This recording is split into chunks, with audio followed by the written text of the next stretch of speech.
આ વિડીયોને ધ્યાનથી સાંભળજો, ખૂબ જ મજા આવશે। હલો નમસ્કાર મિત્રો, હું નિકુંજ ઓસવાયા તમારું સ્વાગત કરું છું મારા ખીજડીયા ગામના વાડીના રસોડામાં।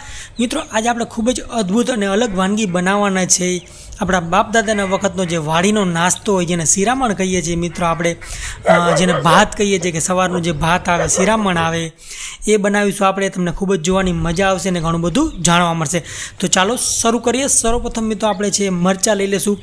બને ત્યાં સુધી આ રેસીપી માટે કડક મરચાં લેવા, લાલ લીલા એ ટાઈપના મિક્સ મરચાં હોય અથવા તો લાલ મરચાં હોય એ બી તમે લઈ શકો છો।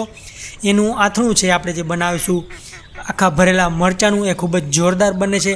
આખી રાત પલાળેલી મેથી છે, આપણે એને તાવડી ઉપર શેકી નાખશું અથવા તો લોઢી ઉપર શેકી નાખશું। બિલકુલ હળવા તાપે એને બળવા નહીં દઈએ, જોકે એમાં પાણી છે એટલે એને આસાનીથી બળવા નહીં દઈએ, પણ તેમ છતાં બી તમારે ધ્યાન રાખવાનું રહેશે કે બળી ન જાય અને વ્યવસ્થિત રીતે ધીમે ધીમે શેકાઈ જાય।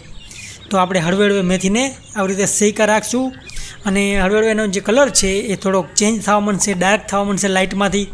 અને જ્યારે એમાંથી સુગંધ આવવા માંડે કે તમને આ મેથી શેકાઈ ગઈ છે એવું લાગે અને એનો કલર બી ચેન્જ થઈ જાય, ત્યારે આપણે એને ઠંડી કરવા મૂકી દઈશું આવી રીતે થાળીમાં। આવી રીતે આપણે મેથીને ઉતારી લેશું અને જ્યારે ઠંડી થઈ જાય મિત્રો ત્યારે આપણે એને આવી રીતે 3 ભાગમાં વહેંચીશું, જેથી કરીને તમને એનો રેશિયો સમજાઈ જાય। એટલા માટે હું આ કરું છું, કોઈ ડિઝાઇન નથી તમને એ બતાડવા માગું છું। તો ખાસ કરીને 3 ભાગમાં આપણે મેથી લીધી છે, 2 ભાગમાં છે આપણે રાઈના કુરિયા લેશું। મેં જે વચમાં 2 લીટા કર્યા છે એમાં આપણે રાઈના કુરિયા નાખીશું, જેથી એનું પ્રમાણ છે એ જળવાઈ રહે અને મેથીનું રાઈનો એક સારો ટેસ્ટ આવે તમે જ્યારે આ ભરેલું મરચું ખાવ ત્યારે, એ ખાસ મહત્ત્વનું છે આ રેસીપીમાં। મિત્રો આ ટાઈપની રેસીપી છે એ જ્યારે આખી રાત કોઈ ખેડૂત વાડીએ રોકાણ હોય ત્યારે સવારમાં એના ઘરના આવી વસ્તુ એને મોકલતા હોય છે, જે હેલ્ધી બી હોય છે અને ટેસ્ટી બી હોય છે। 2 ભાગમાં હું લઈશ જે ધાણાના કુરિયા હોય છે એ, એટલે કે જે ધાણાના ફાડા હોય છે એ, ધાણાની કટકી હોય છે એને કહી શકો છો।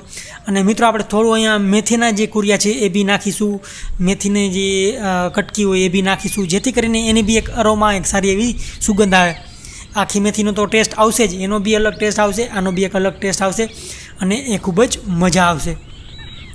અને મિત્રો આપણે અહીંયા અંદાજે એક નાની મુઠ્ઠી જેટલી આપણે વરિયાળી નાખીશું, એ બી એક સારો એવો ટેસ્ટ દેશે, આપણે એક સુગંધ દેશે આપણા મરચાંને। તો એ તમારા સ્વાદ મુજબ તમે લઈ શકો છો અને ન નાખો તો એ બી વાંધો નથી, પણ નાખશો તો સારો ટેસ્ટ આવશે, એ મને પાકી ખાતરી છે। અને મિત્રો આપણે સારા એવા પ્રમાણમાં મીઠું નાખીશું। આ રેસીપી એક અથાણું છે, એ બગડી ન જાય એટલા માટે મીઠાનું સારું એવું પ્રમાણ એમાં જરૂરી હોય છે।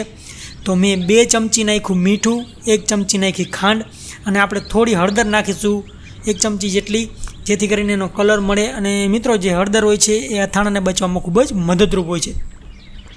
હવે મેં થોડું તેલ ગરમ કરી લીધું છે અહીંયા, અને મિત્રો એ તેલ જ્યારે થોડું ગરમ થઈ જાય ત્યારે આપણે એને આવી રીતે હિંગ નાખીશું થોડી વચમાં, અને એનો જે તડકો હોય છે, વઘાર હોય છે એ કરીશું। તેલ જ્યારે થોડું નહીં જેવું ગરમ થઈ જાય ત્યારે આપણે એની ઉપર એને રેડી દેશું આવી રીતે। મિત્રો જુઓ, તેલ ફૂલ ગરમ ન હોવું જોઈએ, મીડિયમ ગરમ હોવું જોઈએ, જેથી કરીને આપણો મસાલો છે એ બળે નહીં અને સારી રીતે તેલ બી હોય છે પાકેલું હોવું જોઈએ, કાચું તેલ ના હોવું જોઈએ, તો આપણે અથાણાને ખૂબ જ જોરદાર ટેસ્ટ મળે।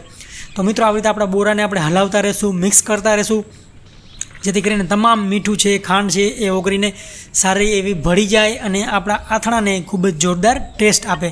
મિત્રો આ આથણું હોય છે એને તમે બરણીમાં ભરીને રાખી દેશો તો ખૂબ જ ઝાઝા ટાઈમ સુધી ચાલશે અને જેમ જેમ પડ્યું રહેશે એમ એમ ટેસ્ટ આનો બેટર થતો જશે। પણ મને પર્સનલી થોડું કડક ખાવું પસંદ છે, એટલા માટે હું તાજા મરચાંનું પસંદ કરું છું। ખાસ કરીને પહેલું અઠવાડિયું હોય છે આ અથાણાનું ત્યારે મને ખૂબ જ એ પસંદ આવે છે, અને તાજું બી હું તો ખાઉં છું, પણ તમે જે માને રાખશો એમ વધારે ટેસ્ટ આવશે। તો મિત્રો એકદમ જે કડક મરચાં હોય, થોડા તીખા મરચાં હોય તો ચિંતા કરતા નહીં, કંઈ વાંધો નહીં આવે। જો તમે મોરા મરચાં લેશો તો અથાણું એટલું સારું નહીં થાય કે જેટલું થવું જોઈએ। પછી મિત્રો આવી રીતે જે ચમચીનો દાંડલો હોય એના મદદથી આપણે એના બીજ છે એ જ કાઢશું। મિત્રો એક યાદ રાખજો કે એનો જે ગરફ હોય છે અંદરનો એ નથી કાઢવાનો, એની જે નસું હોય છે મરચાંની એ નથી કાઢવાની, આપણે ફક્ત અને ફક્ત એના બીજ જ દૂર કરવાના છે। તો એ ખાસ ધ્યાન રાખજો, જો અંદરનો ગરફ એમનામ જ છે। અને હવે આપણે આવી રીતે આનો બોરો ભરી દઈશું મેથીનો, અને અત્યારથી મિત્રો મારા મોઢામાં પાણી આવી રહ્યું છે, કારણ કે મરચાં ભરેલા એ મારી અતિ પ્રિય અને ફેવરિટ વસ્તુમાંથી એક છે। એનો જે ટેસ્ટ છે એ કોઈ દી જિંદગીમાં ભૂલાય નહીં એવો હોય છે। તો મિત્રો આપણે જે આપણા મરચાં હોય છે એ આવી રીતે કાચની બરણી હોય છે એમાં આવી રીતે ગોઠવી દઈશું ઊભા, અને હળવે હળવે એ મરચાં છે એનું પાણી બી છોડવા માંડશે અને બરણીમાં થોડું મીઠાનું તેલનું જે છે પાણી એ બી નીકળીને બહાર નીકળી જશે. તો બરણીને આખી આવી રીતે આપણે ટાઈટ ભરી દઈશું અને આવી રીતે ઢાંકી દેવાનું મિત્રો. તો આ અથાણું હોય છે એ તમે સેમ ડેથી બી ખાઈ શકો છો અને બીજા દિવસથી બી ખાઈ શકો છો. તો મિત્રો આપણે થોડી ડુંગળી લેશું.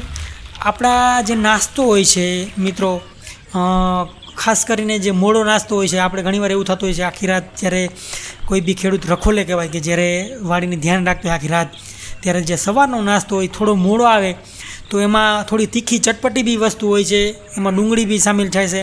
અને મિત્રો આપણે જે છાશ છે એ બી કાઠિયાવાડની શાન છે. મિત્રો આ જે નાના ટમેટા હોય છે એ ખૂબ જ ખાટા હોય છે અને સવારમાં થોડું ખટાશવાળું ખાવું એ ખૂબ જ સારું રહે છે. વિટામિન સીથી ભરપૂર અને ખૂબ જ સારો એવો ટેસ્ટ દે છે આ વસ્તુ. તો એ તમને ખૂબ જ મજા આવશે ખાવામાં મિત્રો.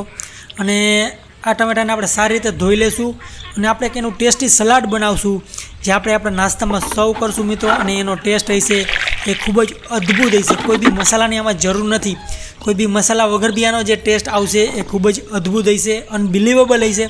તો આપણે ડુંગળીને બી આવી રીતે ફોલી લઈશું. તમે જુઓ, ડુંગળીને આપણે એકદમ તાજી ડુંગળી છે, લીલી ડુંગળી છે, આમ સુકાયેલી છે પણ લીલી છે, તાજી લીલી ડુંગળી છે. એટલે આવી રીતે આપણે એના ઉપરનું જે જાડું ફોતરું એ ઉતારી લઈશું અને જે ઉપરનો મૂળિયાનો ભાગ હોય કે જે ખૂબ જ કડક હોય છે એ બી આવી રીતે દૂર કરી લઈશું, જેમાં કોઈ ટેસ્ટ બી હોતો નથી.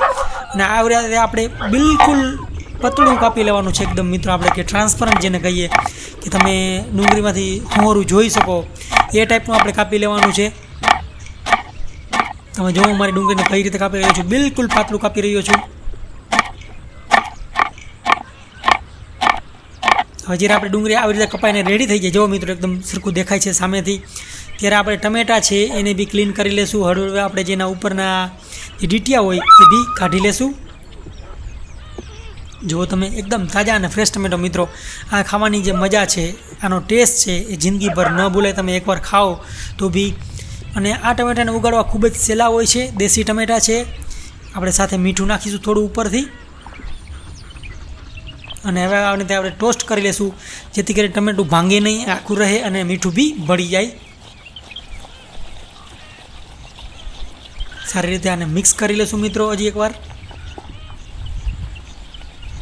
અને જ્યારે મિક્સ થઈ જાય ત્યારે આપણે ડુંગળી છે એ નાખી દઈશું એમાં.